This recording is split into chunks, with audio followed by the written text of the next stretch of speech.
आज परिणाम का दिन था और इस दौरान जहां महाराष्ट्र में और उत्तर प्रदेश में बीजेपी को जीत देखने को मिली है, तो वहीं झारखंड में इंडिया गठबंधन को जीत हाथ लगी है। इसी पर खास चर्चा करेंगे। खास मेहमान भी हमारे साथ जुड़ गए हैं, जहां प्रदीप भटनागर बीजेपी प्रवक्ता हमारे साथ जुड़ गए हैं। प्रदीप जी, बहुत स्वागत आपका। और देखिए, बटेंगे तो कटेंगे, एक रहेंगे तो सेफ रहेंगे, ये नारा कहीं ना कहीं चल गया आप लोग का, और आप लोग एकजुट हैं, वोटर कहीं बटा नहीं है और आप लोग महाराष्ट्र और यूपी में सेफ हो चुके हैं। आपका कमेंट चाहूंगी, लेकिन उससे पहले डॉक्टर डीपी यादव जी भी हमारे साथ जुड़ गए हैं, सपा प्रवक्ता। डॉक्टर डीपी यादव जी, आपका भी बहुत स्वागत। जी प्रदीप जी। देखिए, ये देश के लिए नारा था जो माननीय मुख्यमंत्री योगी आदित्यनाथ जी ने दिया था कि बटना नहीं है, जिससे कि अराजक तत्व जो विदेशी ताकतें हैं वो ही कहीं इस देश पे, देश के नागरिकों पे हावी ना हो जाए। ये एक उद्देश्य था, और जिस उद्देश्य के अंदर भारतीय जनता पार्टी और योगी आदित्यनाथ जी ने जो नारा दिया वो कामयाबी पे आया, और पूरे देश के अंदर जो विजय की लहर चल रही है और है, वो पूरे देश की जीत है, पूरे प्रजा की जीत है। ये भारतीय जनता पार्टी के जो मेहनती कार्यकर्ता है उनकी जीत है, और मैं शुभकामनाएं देना चाहूंगा पूरे प्रदेश के वासियों को भी और अपने कार्यकर्ताओं की। जिस प्रकार से इन्होंने विजय श्री दिलाई है, झूठ और फरेब जो बात करते थे शोषित, पिछड़े और दलितों की, आज ये बताया है कि एक रहोगे तो सेफ रहोगे, वो हो गया। क्योंकि कुछ लोग हिंदुओं को बांट के जो राजनीति कर रहे थे, दलित की, तुम दलित हो, तुम ओबीसी हो, तुम आदिवासी हो और तुम पिछड़े हो, नहीं, पहले हिंदू हैं, उसके बाद हम जो है तो हैं।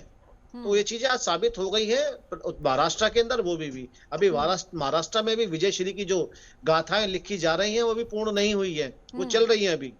और जो भी गाथाएं रह गई हैं मध्य प्रदेश में उपचुनाव में, या यूपी के उपचुनाव में, या झारखंड के उपचुनाव में, वो भी चल रही है। जो गाथाएं लिखी जाएंगी 2024 की, लोग याद करेंगे, क्योंकि जो महाराष्ट्र के अंदर रिकॉर्ड टूटा है विजय श्री का, वो बता दिया है कि देखिए समाजवादी पार्टी की महाराष्ट्र के अंदर इसके गठबंधन ने क्या औकात रखी। क्योंकि कहीं तो कहीं समाजवादी पार्टी ने जिस प्रकार अपनी अकड़ और घमंड उत्तर प्रदेश में अकड़ दिखाई थी सीटें देने के लिए, वो वहां निकाल दी गई है। मध्य प्रदेश में क्या हाल रहा, जो लोग यहाँ उत्तर प्रदेश में बैठ के हरियाणा के बारे में बोल रहे थे, ये उनके लिए भी है, क्योंकि अब जलेबी की कढ़ाई नहीं चढ़ेगी इनकी।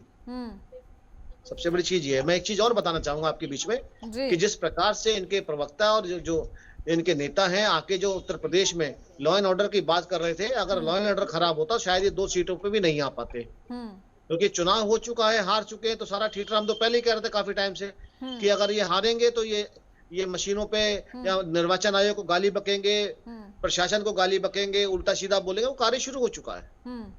जी ठीक है। डॉक्टर डीपी यादव जी, आपका पीडीए का जादू चला नहीं है, क्या वजह समझ रहे हैं? केवल 2 सीटों पर सिमट गए हैं, 9 की 9 जीतने का दावा था। जी देखिए, 2 राज्यों के विधानसभा के चुनाव हो रहे थे, जिसमें झारखंड में लगातार भारतीय जनता पार्टी की दूसरी बार हार हुई और महाराष्ट्र में महायुति गठबंधन की जीत हुई, और उत्तर प्रदेश की जो 9 सीटों पर चुनाव हो रहे थे उसमें समाजवादी पार्टी 2 सीटों पर जीती और 7 सीटों पर समाजवादी पार्टी की हार हुई। हमने पहले ये आशंका, देखिए जब चुनाव संपन्न हुए, चूंकि जब 2024 का लोकसभा चुनाव संपन्न हुआ, उसके बाद से जो है जिस प्रकार से भारतीय जनता पार्टी की उत्तर प्रदेश में हार हुई थी, तो भारतीय जनता पार्टी की चूंकि जमीनी राजनीतिक जमीन खिसक चुकी थी, तो भारतीय जनता पार्टी आरएसएस में तमाम विचार विमर्श और मंथन हुआ, तो ये निकल करके आया कि अब जो है इस देश के जो बहुजन जग चुका है उत्तर प्रदेश का, विशेष करके जिसमें दलित, पिछड़े, अल्पसंख्यक, किसान, मजदूर, नौजवान आते हैं, तो भारतीय जनता पार्टी ने तमाम रणनीतियां अपनाई उनको किस प्रकार से अपने पक्ष में किया जाए। तो चूंकि वो तो उनके पक्ष में थे नहीं, तो भारतीय जनता पार्टी ने उत्तर प्रदेश की, चूंकि हम लोग विशेष चर्चा कर रहे हैं, तो उत्तर प्रदेश में उसी दिन से कहीं ना कहीं विषाद बिछाना शुरू कर दिया और अधिकारियों की अपने मनमाफिक पोस्टिंग शुरू कर दिया भारतीय जनता पार्टी ने, और विशेष करके मुख्यमंत्री के स्वजातीय अधिकारी इन सारी के सारी विधानसभा में, जिनमें 9 सीटों पर उपचुनाव हो रहे थे, उसमें उन्होंने उनकी पोस्टिंग किया। और हमने शुरू से आशंका जाहिर किया था कि चुनाव में गड़बड़ी होगी, जिस प्रकार से वहां पर जो है मतदाता सूची का पुनरीक्षण हो रहा था। डॉक्टर डीपी यादव जी, ये जो गड़बड़ी वाला राग है बहुत पुराना हो गया, सुन के देखिए दर्शक भी ना थक चुके हैं। अब कुछ नया लेकर आइए आप लोग, क्योंकि देखिए अति आत्मविश्वास उन लोग के पास था लोकसभा में, जिसके चलते उन्हें इतनी कम सीटें मिली थी। अब वो अति आत्मविश्वास आप लोग के पास ट्रांसफर हो गया लग रहा है। मानने को ही तैयार नहीं है जनादेश ने जो फैसला दिया है। मैं पूरी बात अपनी कर लूं, आप जिस हिसाब से इसको जस्टिफाई करिएगा, जो आपको एनालिसिस करना होगा आप करेंगे, मेरे हिसाब से तो करेंगे नहीं, लेकिन मेरी भी बात है क्योंकि मैं रख रहा हूं, तो इसको भी थोड़ा सुनिए, उसके बाद से आप जिस चलिए हिसाब से पूरा कर ही लीजिए आप।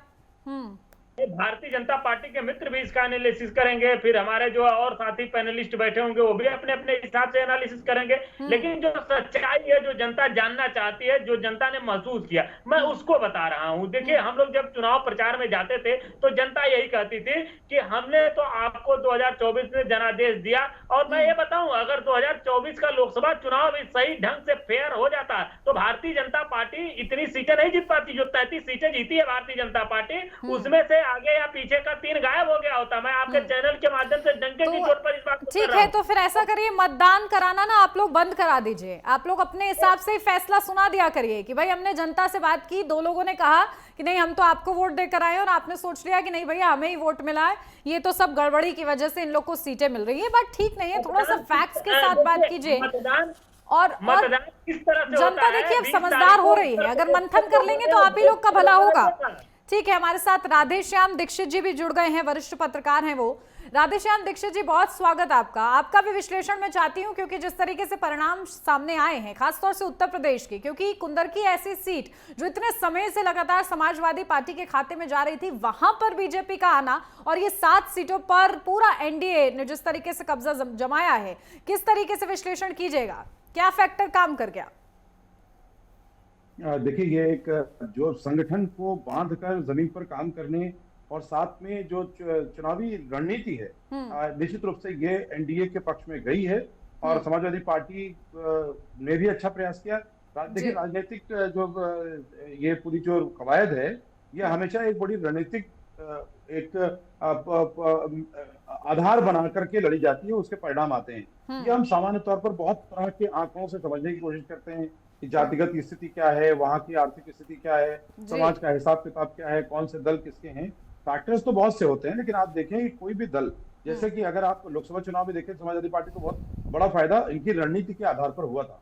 जमीनी तौर पर अपने अपने जगहों पर सीटों की मजबूती जरूर होती है, लेकिन उन सीटों को बचाए रखने के लिए वहां पर जो आपके सिटिंग कैंडिडेट्स हैं उनके पक्ष में या उनके काम के आधार पर होती है। आप देखें तो बहुत से लोग निरंतर अपनी सीट पर ऐसे नेता हैं जीतते चले जाते हैं, लेकिन सिर्फ आधार ये नहीं कि आप नेता हैं, जमीन पर कुछ काम भी होता है, कुछ आपके जनसंपर्क भी होता है, कुछ जो है जो रणनीतिक साझेदारी है उसके भी परिणाम होते हैं। तो निश्चित रूप से, क्योंकि कई सीटों पे देखा बहुत कम अंतर है, और उस मार्जिन के समझ में आता है कि पहले भी जो सीटें हारे थे लोकसभा चुनाव में कई जगहों पर, तो भारतीय जनता पार्टी के साथ में इनकी सीटों की जो जीत का अंतर था, काफी जगहों पर बहुत कम अंतर था। तो ये एक समझ सकते हैं कि ग्राउंड पर जो कमी कहीं भारतीय जनता पार्टी ने छोड़ी होगी या एनडीए गठबंधन ने छोड़ी होगी, उन्होंने उसको रियलाइज किया और जमीन पर काम किया। समाजवादी पार्टी ने भी अच्छा प्रयास किया है, लेकिन ये एक बार और देखा जाता है कि जब उपचुनाव के जो नतीजे होते हैं, ज्यादातर जो भी सत्ताधारी दल होता है उसके पक्ष में जाते हैं। ये हमेशा एक ट्रेंड में रहा है। अगर आप पहले देखें,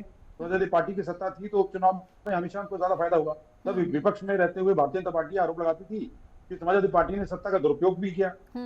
जो अब घटनाएं आती हैं वो समाजवादी पार्टी की तरफ से कोई नई बात नहीं। जो भी सत्ताधारी दल होता है वो हमेशा अपने तंत्र का दुरुपयोग करता ही करता है। उसमें कोई भी पार्टी दूध की धुली हुई न थी, न है और न आगे होगी। बिल्कुल। और देखिए अब किस तरीके से मंथन होता है, क्योंकि अब निगाहें तो 2027 पर हैं, उसके लिए क्या प्लान है ये आपसे जानूंगे। आप सभी से बने रहिएगा हमारे साथ। फिलहाल यहाँ रुक रहे एक छोटे से ब्रेक के लिए, जल्द हाजिर। ब्रेक के बाद स्वागत है आपका, और बात हो रही है जनता के फैसले के बारे में। लगातार खास मेहमान हमारे साथ बने हुए हैं, सीधा उन्हीं का रुख करते हैं। प्रदीप भटनागर जी, सीधा आपके पास आती हूँ, क्योंकि कहीं ना कहीं आप लोगों ने ये जीत तो दर्ज कर ली है, लेकिन अब बारी 2027 की है। उसके लिए क्या प्लान है, या फिर ये बटेंगे तो कटेंगे, आप लोग कंटिन्यू रखने वाले हैं?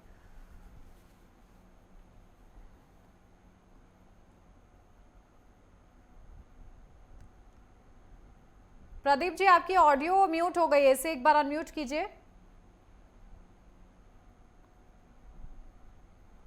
प्रदीप जी, मेरी आवाज मिल रही है आपको? आपकी ऑडियो म्यूट है, एक बार उसे अनम्यूट कीजिए। चलिए, प्रदीप जी तक शायद आवाज नहीं पहुंच रही है। डॉक्टर डीपी यादव जी, आपके पास आ रही हूं। आप जी, प्रदीप जी, आपको आवाज मिल रही है मेरी अब? पर आपकी ऑडियो मुझे नहीं मिल रही है सर, एक बार प्लीज उससे अनम्यूट कीजिए। जी, आप बोलिए। हाँ जी, बोलिए क्या पूछ जी, रहे थे? 2027 पर अब निगाह होनी चाहिए आप लोग की। तो बटेंगे तो कटेंगे कंटिन्यू करने वाले हैं या उसके लिए कुछ और नया प्लान आप लोग ने तैयार किया? ये तो अभी सेमीफाइनल था, अभी फाइनल बाकी है। जी देखिए, जो बटेंगे और कटेगा जो नारा है हम्म। वो प्रबल है और रहेगा। इस देश को एकजुट करके छोड़ेंगे, अराजक तत्वों को दूर करेंगे। जो ये आंदोलनजीवी जो इस देश के अंदर जो एक्टिव हो रहे हैं, इनको हमें यहाँ से भगाना है, खत्म करना है। क्योंकि इस देश के अंदर जिस तरह आंदोलनजीवियों ने आईएसआई एजेंट दुनिया भर जो इकट्ठे हो रहे हैं, आतंकवाद जो हमारे घर के अंदर ही और हमारे अपने ही बच्चे हो रहे हैं, उनसे आज निजात पाने का टाइम है। क्योंकि उसके विषय में कोई बात नहीं करता है। अगर बटेंगे और कटेंगे अगर नारे ने प्रबलता से अगर महाराष्ट्र के अंदर और देश के अंदर विभिन्न जगहों पे जो हमारे प्रत्याशी जिताए, वो दिखता है कि एकता में अखंडता है और अखंडता लाने के लिए देश को एकजुट करना पड़ेगा। कोई इस नारे का गलत मतलब निकालता रहे, बेशक अच्छी बात है, मगर हम जब जिहादों की बात करते हो, जिहादों पे क्यों नहीं कोई बोलता? ना समाजवादी पार्टी बोलती, ना और दल बोलते। क्या और दल अगर उनके वोट के लिए घूमते हैं और मांगते हैं, उनकी 17 शर्तों पे महाराष्ट्र में चुनाव लड़वाते हैं इस्लामीकरण को लेके, क्या उन्हें नहीं बोलना चाहिए मुसलमानों को कि भाई ये देश तो आपका भी है? आप अपने बच्चों को क्यों नहीं समझाते? जो जूस बेच रहे हो या रोटी खिला रहे हो या आप मीठा खिला रहे हो, जो काम कर रहे हो, क्या वो इस देश के नागरिक नहीं है? आप पे इतनी घृणा जो आती जा रही है, उस घृणा को दूर नहीं किया जाए? इस चीज को समझना चाहिए। आप बिल्कुल। गुजरात चाहे देखिए डॉक्टर देवभूमि हो डीपी चाहे यादव जी, अब आप लोग मंथन करेंगे कि नहीं करेंगे? क्योंकि आप लोग अभी भी यही राग अलाप रहे हैं कि कहीं ना कहीं गड़बड़ियां हुई हैं, लेकिन अगर समय रहते आप लोग मंथन के साथ आगे बढ़ेंगे तो 2027 अभी बहुत बड़ी चुनौती आप लोग के सामने है। जीत पाते हैं। अगर जी, जीत निश्चित अगर रूप- गड़बड़ होती है तो करल भी नहीं जीत पाते हैं। जी, निश्चित रूप से चुनौती है। 2027 में हम लोग जीतेंगे। और देखिए, जिस प्रकार से 2024 के लोकसभा चुनाव ने जनता ने हमको जिस प्रकार से जनादेश दिया था उत्तर प्रदेश में, निश्चित रूप से 2027 में भी जनता देगी। क्योंकि ये उपचुनाव हो रहा था और उपचुनाव में जिस प्रकार से सरकारी मशीनरी का दुरुपयोग करते हुए, बार बार यही बात कर रहा हूँ, शुरू से ही मुख्यमंत्री ने जिस प्रकार से अपने स्वजातीय बंधुओं को लगा करके कहीं ना कहीं इस चुनाव को प्रभावित करने का काम किया। जनता इस बात को बखूबी देख रही है। और ठीक है, जनता मानेंगे नहीं यानी आप जनादेश नहीं मानेंगे? मानेंगे नहीं, जनता नहीं मानेगी। हम कौन होते हैं? हम तो जनता की आवाज को उठाते हैं ना। हम जनता के मुद्दे को उठाते रहेंगे। और उत्तर प्रदेश की जनता जानती है कि ये बात कौन सा मुद्दा आप लोग कौन सा मुद्दा उठा रहे थे जो आपको लगता है कि काम किया है? यादव जी, जनाधार जनता ने दिया है, आपने नहीं दिया है ना। मेरे किसी नेता ने दिया है। जनाधार जनता का ही है। जी, निश्चित रूप से जनाधार जनता जनता का है, 2024 के लोकसभा स्वीकार चुनाव नहीं की करना तरह ही चाहते। इनको 2027 के विधानसभा चुनाव में भी सबक सिखाने का काम कर रही है। हम जनता की आवाज बनेंगे और जनता के मुद्दों को लेकर के ठीक है। लोकसभा पर अभी आपकी सुई अटकी है, उपचुनाव हो चुका है, आगे भी चुनाव है, लेकिन लोकसभा पर आपकी सुई अटकी है। चलिए ठीक है। राधेश्याम दीक्षित जी, आपके पास आ रही हूँ, क्योंकि आप देखिए राजनीतिक दलों को थोड़ा सा तो आगे बढ़ना होगा। समझ रही हूँ डीपी यादव जी, देखिए समय मुश्किल होता है, हार को स्वीकारना और किसी के बस की बात नहीं है, ठीक है, लेकिन उससे सीखना जरूरी है। राधेश्याम दीक्षित जी, अब आपको क्या लगता है, अब इस उपचुनाव के बाद राजनीति किस दिशा में जाने वाली है अगले चुनाव से पहले? देखिए, ये अगर दोनों पक्षों की बात देखें जी, एक तरफ आप इंडिया गठबंधन के बीच में जो आपसी खींचतान अलग अलग जगहों के नतीजों के कारण और भी बढ़ेगा, जो कि खत्म नहीं हो पा रहा था, जिसको एक सेटलमेंट करने की कोशिश की जा रही है। एक तो वो देखने को मिल रहा है। दूसरा, अगर आप देखें तो एनडीए की तरफ से खास करके भारतीय जनता पार्टी ने अपनी उन गलतियों में सुधार किया है। खास करके अगर आप देखें तो जो मात्र संगठन है आरएसएस, उसके बीच में जो तनातनी जेपी नड्डा जी के बयान के बीच बात आई थी, उसमें काफी सुधार हुआ है। और संघ ने भी बुनियादी तौर पर जो जमीनी तौर पर जितने भी उनके इनिशिएटिव्स हैं, उनको बहुत ठीक ढंग से आगे बढ़ाया है। और भारतीय जनता पार्टी की तरफ से अगर सरकार की ओर से देखें तो जितनी तरह की स्कीम्स हैं, उनकी परफॉर्मेंस की जो खामियां रही, जो लूप होल रहे हैं, उन सबको इस दौरान बहुत सख्ती से टैकल करने की कोशिश की गई है। साथ में अगर आप देखें जीरो पॉवर्टी इनिशिएटिव, एक साल के अंदर गरीबी रेखा के नीचे रहने वाले जितने लोग हैं उनको एलिमिनेट करने के लिए बहुत ग्राउंडेड प्लान के साथ जमीन पर सरकार उतरी है। और साथ में अगर आप देखें दूसरी स्कीम्स हैं, जो वेलफेयर स्कीम्स हैं, उनकी परफॉर्मेंस को, उनकी क्वालिटेटिव इनिशिएटिव्स को जमीन पर उतारने की कोशिश हो रही है। और ये कोशिश अगर पहले होती तो शायद उनको लोकसभा चुनाव में नुकसान न होता, और उसका फायदा समाजवादी पार्टी को मिला। इन्होंने उसको ठीक ढंग से जनता के बीच में एड्रेस किया था और उसका फायदा इनको मिला। और कुछ जो और हाइप क्रिएट किए थे इंडिया गठबंधन ने, उस हाइप में देश का नुकसान ज्यादा हुआ, लेकिन इनको फायदा हो गया, क्योंकि संविधान के विषय पर स्पष्ट तथ्य रखने की अभी भी बहुत कमी है। और वो दोनों पक्षों से कमी है कि तथ्य के आधार पर संविधान की भूमिका क्या होनी चाहिए, संविधान के तत्व क्या होने चाहिए, और जमीनी तौर पर लोग संविधान की जिम्मेदारी का उपयोग करते हुए आपको भी लोकतांत्रिक ढांचे में फिट कर सकें। बहुत से दल लोकतांत्रिक व्यवस्था के दावे तो करते हैं, लेकिन उनका संविधान ही वो अमल नहीं करते। अधिकतर दलों की यही समस्या है। तो वो जमीन से नीचे से चुनकर नेता नहीं आते, वो पैराशूट मामले हैं तो उनकी अलग एक और इसमें अगर जनता को लोकतांत्रिक व्यवस्था के बीच में मजबूत कर दिया जाए तो देश की जनता मालिक है, लेकिन मालिक की तरह व्यवहार जनता नहीं करती, बल्कि जो अधिकारी हैं या नेता हैं वो ऐसे व्यवहार करते हुए सामान्य तौर पर दिखते हैं जैसे उनके लिए जनता सेवक है। तो ये अवधारणा जिस दिन बदलेगी उस दिन हम समझेंगे कि संवैधानिक ढांचे का सम्मान राजनीतिक दलों ने किया है।